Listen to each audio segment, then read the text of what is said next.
Okay, so this is a 1-point linear perspective room. Right here I have a little paper because the handout that I found online does their technique differently than I do. This limits you to having your dot in the very center of the page, and I don't like being limited like that, so I created a different technique of what would make this successful. So the first thing, if you were to do linear perspective in this technique, the first thing you would do is draw a vanishing point. Anytime you do linear perspective, the most important part of linear perspective would be drawing a vanishing point. So I'm going to draw a dot approximately in the middle of the page. It doesn't have to be in the middle. It could be higher or lower or off to the side. Then I'm going to draw a square or rectangle around that dot. So I'm going to use a ruler. Draw a square or a rectangle. Now, just to make sure that my ruler is flat horizontal, I'm going to make sure the edge of my ruler is lined up with the little edge here, because I don't want it to be slanted at all. And you can make this back rectangular if you want to, or it could be square, doesn't matter. I'm going to make sure that this is flat by lining it up with that edge there.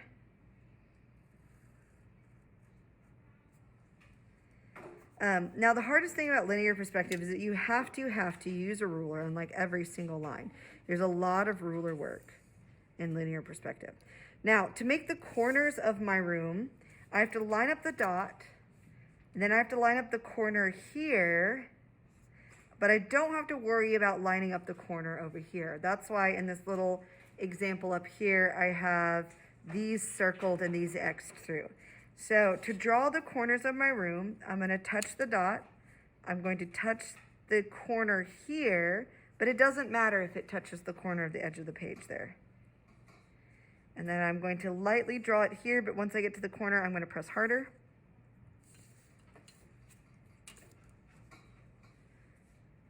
Going to touch the dot here, touch the corner with my ruler, lightly draw it, and then press harder once I get to the edge.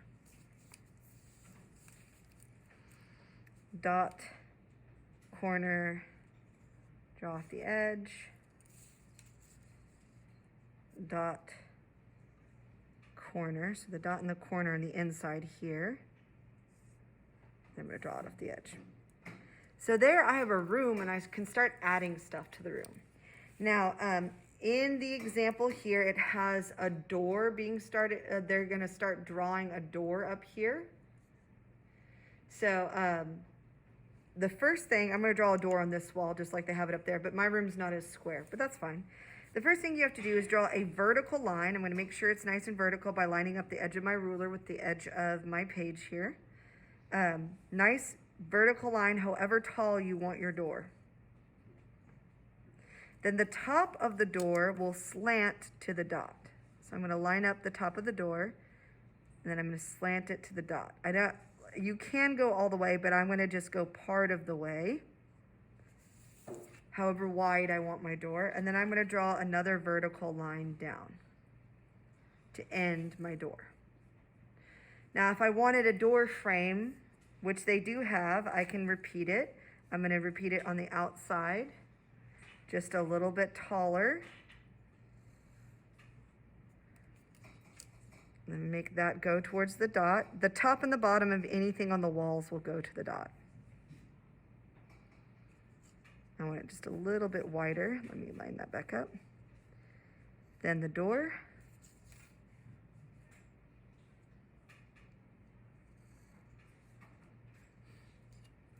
Now I could add a little doorknob like they did in the picture, or I can be a little bit extra and I can add a hallway. So if you do a flat horizontal line, you could add a hallway to it.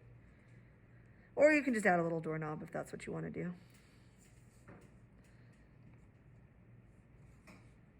So there I have a hallway leading into my big room. Now they also, in the example, they added a window. So I'm going to add a window over here, however tall I want it. Make sure it's nice and straight and vertical. I think I slanted it ever so slightly. I fix that. Then the top and the bottom go to the vanishing point.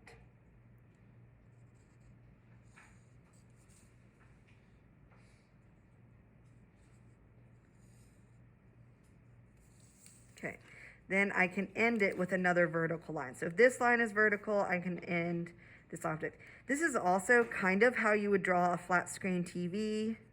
So you would just add a little edge for the buttons right here if you had a flat screen TV on the wall. Or if you want it to be more, they just kind of put a frame around it, so it kind of just looks like a picture.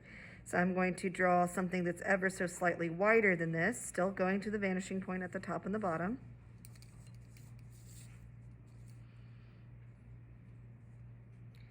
Let me go straight up. Just a little bit taller than the window. And then I'm going to go to the vanishing point.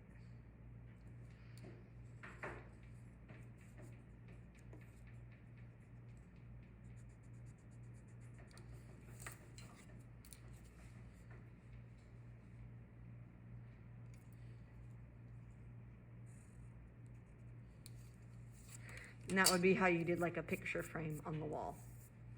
Okay, so you could also, if you wanted to change this into a television, I'm going to just do a little extra than what they have there.